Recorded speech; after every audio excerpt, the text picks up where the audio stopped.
And so here we are again in the dark days of November, contemplating another ruinous lockdown.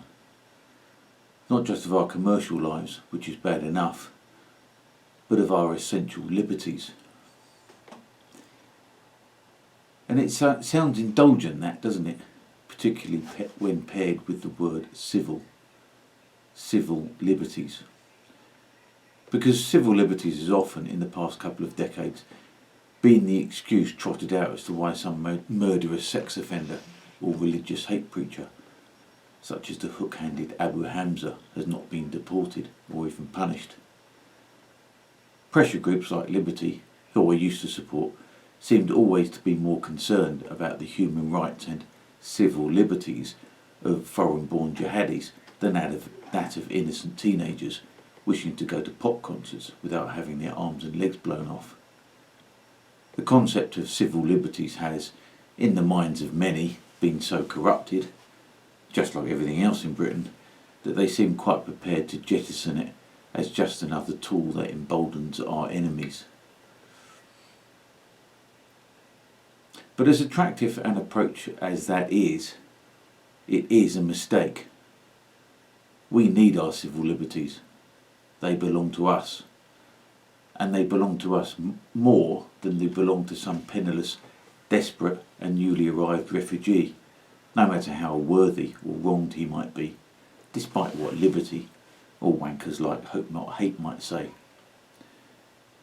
Our liberties are ours, passed down to us by our predecessors, whether they might have stormed the Normandy beaches or just spent a lifetime doing the dull jobs that make a country strong, to paraphrase Orwell. And they are an advantage to us, mostly unearned. They are, in fact, a privilege. But what are we to do with that privilege? The answer to that question is not settled, since many believe that we should extend that privilege, without qualification, to anyone else who desires it. This is the reason that people turn up to the Dover docks with banners proclaiming "Refugees welcome."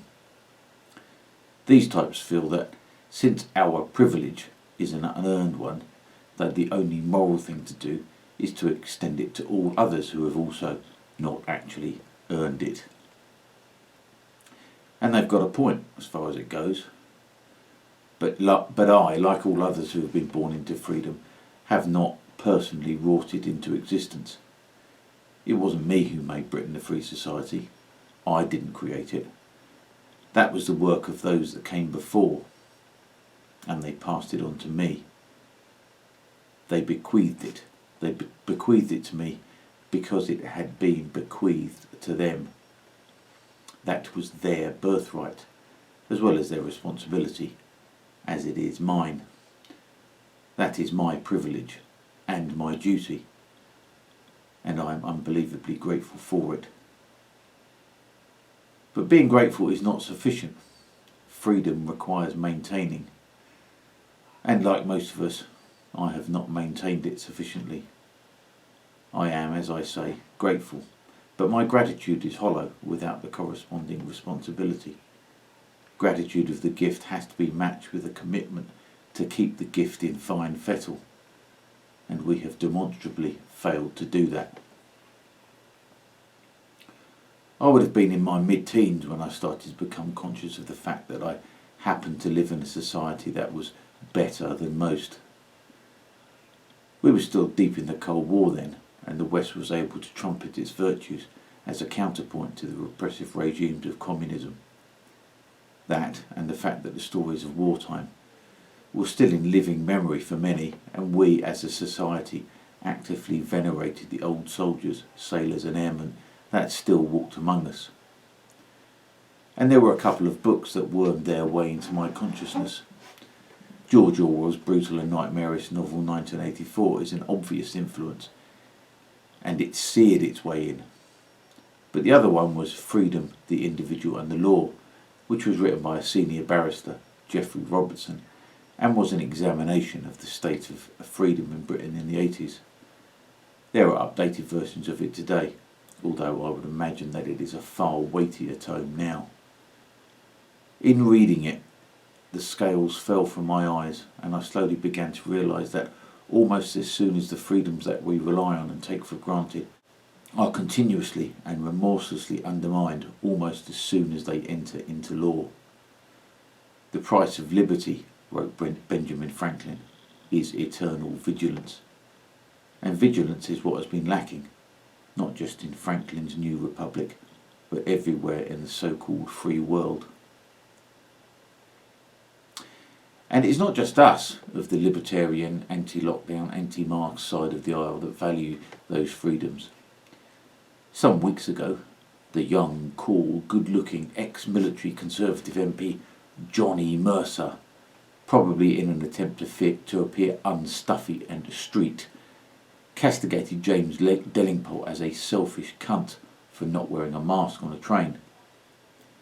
He also told us on the same subject to ignore the knuckle-dragging columnists bleating about freedom, or we'll be in the same position a year from now.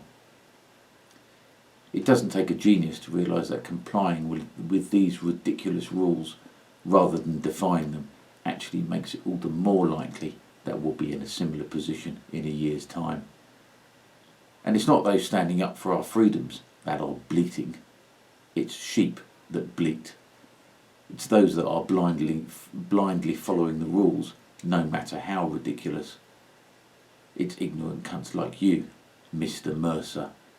It's ignorant cunts like you that just assume that our freedoms will be there, patiently waiting for us, undiminished and undiluted on the other side of this manufactured crisis, and ready to be enjoyed in full once again. Because we have to remember that what we had, messy and imperfect as it was a dazzlingly beautiful and rare thing. Freedom, at least for everyone, isn't normal. It really isn't. Historically, it is vanishingly rare, since even the Greek and Roman republics of antiquity had slaves, as did, for its first 82 years, that eternal beacon of liberty, the modern Republic of the United States. And even in the modern world, it remains the exception rather than the rule. For every Switzerland, there are 10 Chinas, Irans and Zimbabwe's, which should alert us to the reality that freedom doesn't come about accidentally or randomly. It has to be worked towards, the arguments have to be won, and ultimately, people have to fight, to kill, and to die for it.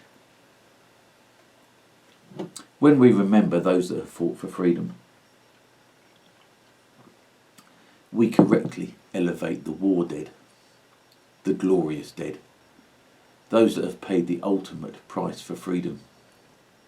But there are millions of others worldwide that have faced disgrace, financial ruin, torture and long-term imprisonment that we never hear about.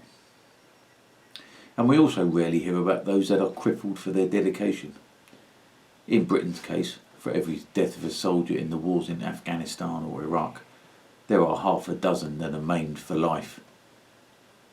It might be argued that those were not exactly wars of freedom perhaps, but their sacrifice was, at least in theory, paid to protect us at home. Those we almost never hear about are those that have killed for freedom. We never hear about them, but we know they're there. Often they are sleeping on park benches or in doorways, sometimes the very doorways to the 4-star hotels that are accommodating migrants that have illegally come to our shores. We never think about them.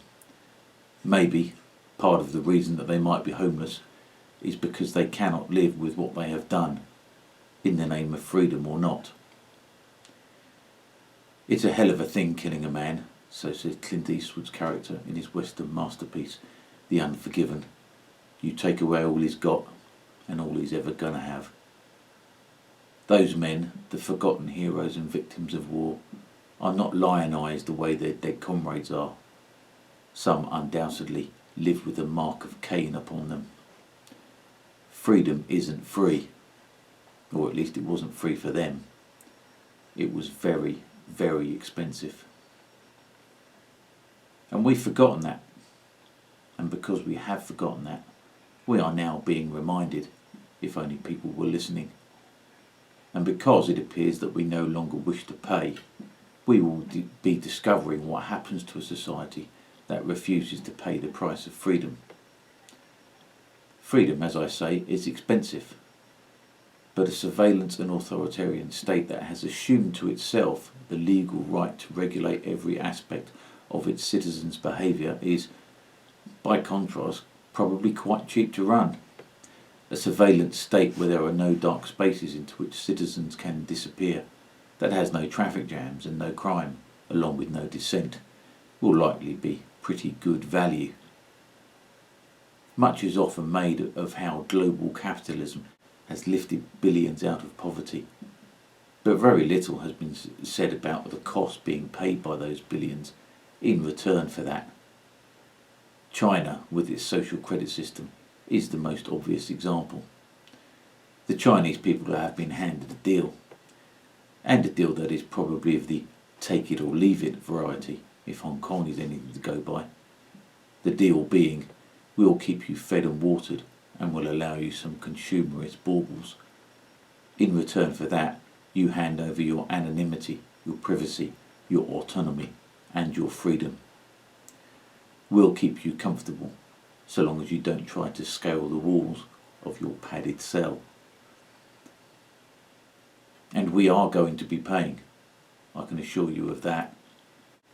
If we won't pay the price of freedom, we'll instead pay the price of tyranny. Vigilance being that price, as expensive as it undoubtedly is, will however seem remarkably inexpensive compared to what we might have to pay. Spending time, money and resources in keeping our free society free is difficult because there will always be dishonest actors gaming the system. For every innocent person unjustly accused, there are probably 10 who are just trying to mitigate the consequences of their guilt. And this presents a problem. Do we prioritise justice to ensure the few innocents are not unjustly persecuted? Or do we convict all and dismiss the innocent one as just collateral damage? Some would say we should, since the utilitarian argument is do the most amount of good for the most amount of people, most of the time. Again, it's a seductive argument. But this is how freedoms get undermined, because we are so afraid, as well as being so affronted by the thought of people getting away with it. A case in point is the centuries-old right to silence upon arrest.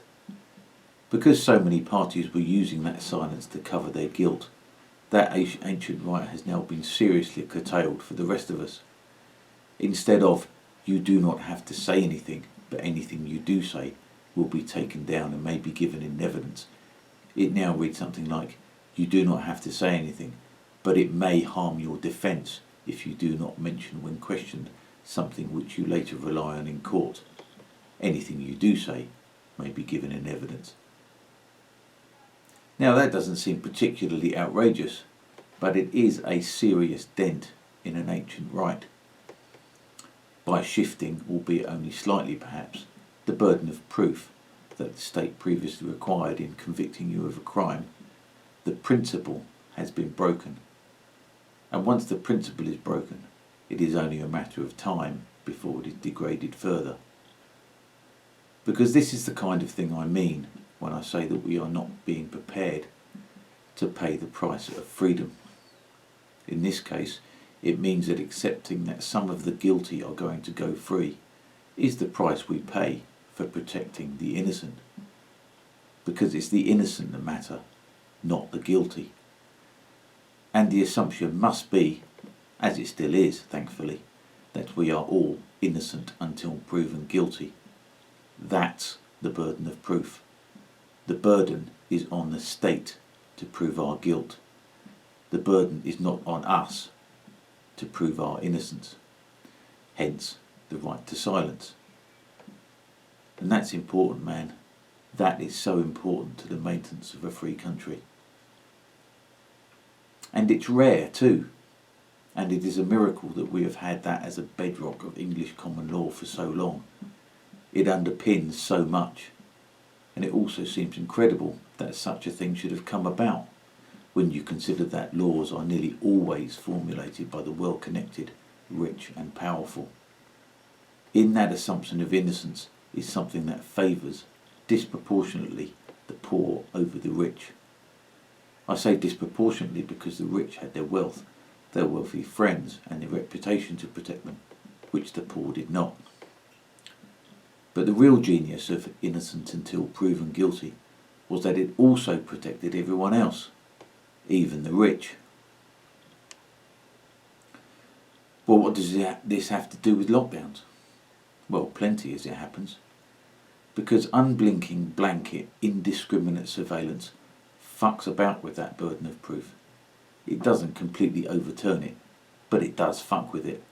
It shifts a fair chunk of it in the state's favour, because it says, we know where you were, now you justify yourself.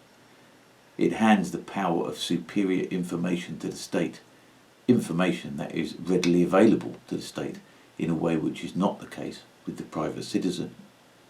And the state continues to assume more and more powers to itself in the name of public protection, crime prevention or anti-terrorism as justification for ever more intrusive surveillance. But you try turning the cameras on them and you'll be met with their standard excuse, that's classified, or their trump card, national security. Because national security is only for them, not for us. And it's convenient, isn't it, that national security so often allies with, well, what can we call it? The ability of the state and the current executive to shield itself from accountability should it be discovered subsequently that their justification for acting the way that they did is in fact illegal. And it is instructive to note that until Tony Blair became Prime Minister in 1997, the only crime that still technically carried the death penalty was treason. That was abolished in 1998. The invasion of Iraq, justified by the existence of weapons of mass destruction, was in 2003, in Blair's second term. But the surveillance state is the tool by which lockdowns will be managed. We can perhaps be thankful that Matt Hancock's ham-fisted attempt to get us all to be complicit in our own monitoring with the laughable track and trace remains an abject failure. I have often said in the past that we have the worst combination of qualities in our government, that it is both sinister and incompetent. But maybe their incompetence is our saving grace. If they were as ruthlessly efficient as the Chinese in their efforts to remove human agency from the population, you wouldn't be hearing this. I would already be in a re-education camp. Because surveillance, which I am defining as observation by others with or without our knowledge and or our consent, is the means by which the Chinese can crack down on any dissent immediately as soon as it is communicated to another by anything other than word of mouth. And considering how easily our mobile phones betray us, not only when they're not actually being used, but even when they are turned off, even speaking about one's dissatisfaction with the ruling Communist Party is a pretty risky endeavour. And since one doesn't know when one is being watched or not, but can be at any time, and therefore effectively without our knowledge, people will refrain from uttering anything critical of the government. And that, of course, as I have said 1,000 times before, is the killer characteristic of unblinking surveillance. When people cannot be sure whether they are being monitored or not, they will modify their own behaviour without further coercion. And after a certain amount of time, further surveillance is no longer required to ensure compliance. That is a Panopticon, an open prison self-regulated by the inmates themselves out of fear. And that is how freedom dies. And if anyone is idiotic enough to think that it couldn't happen here, I would just draw your attention to the Scottish Justice Secretary's comments this week that he believes that so-called hate speech should be prosecuted even when it is uttered in private homes. Although he is almost certainly overreaching the Scottish administration's ability to police speech within the home, since we are not yet, even in Sturgeon's tartan Soviet Republic, at the stage where they can rely on family members to denounce each other to the authorities, it does nevertheless illustrate their ambitions. In the new normal, there can be no dark spaces. There can be nowhere that the state cannot pry into. There can be no private conversations. There can, in effect, be no privacy. Because that is the ultimate, logical and irrefutable endpoint of the surveillance state. Nothing that happens can be hidden from its gaze. As we resist and resist, we must assert that, as rare as it is, freedom is the natural state of man. It is natural for a man to make his own decisions about what he says, where he goes, who he loves and what he builds. As a social animal, he must of course consider and negotiate with those other free men and women that he shares his society with, but he must not be cowed by powerful forces above him.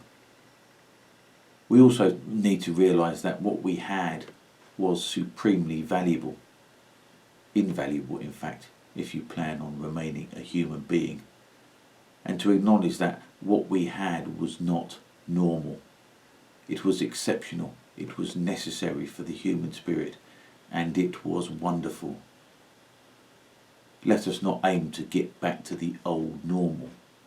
Let us instead insist that we get back to the old wonderful. Ever since reading about Winston Smith's doomed rebellion all those decades ago, I have always been on the lookout for restrictions on freedom, particularly when rebranded as progress. But over the years it's been exhausting, and I've tried to warn others about the increasing dangers of ever more invasive surveillance technologies, which the naive and the complicit have welcomed with open arms. But it's got to the stage where I'm now on a hair trigger. I know that I weary and bemuse others when complaining about ever more ingenious ways to spy on us. And now that we seem genuinely to be at a tipping point where our free society has, to me at least, a less than 50-50 chance of surviving until New Year's Day, it seems unreal. Are we really finally there? Is it really true that we are coming to the end of days of freedom? Are we really about to resort to the historical normal, where we really are just subjects rather than citizens, where we are subject to those who govern rather than the other way around, as it should be? And so, as with most things, I cannot be sure without question that my position is the right one, that my resistance is the righteous path, that maybe my reading of the data is wrong and that my go-to example of Sweden is misunderstood, that I am cherry-picking my facts and spreading misinformation, that this virus really is as dangerous as they say. How much damage have I caused by being wrong? That's impossible to say. But my first response is that, since I happen at present to be in the minority, if I am wrong, then I will most probably be ignored anyway. Plus, I will be doing society a service, even in my error, since I will hopefully be sharpening the correct arguments against me.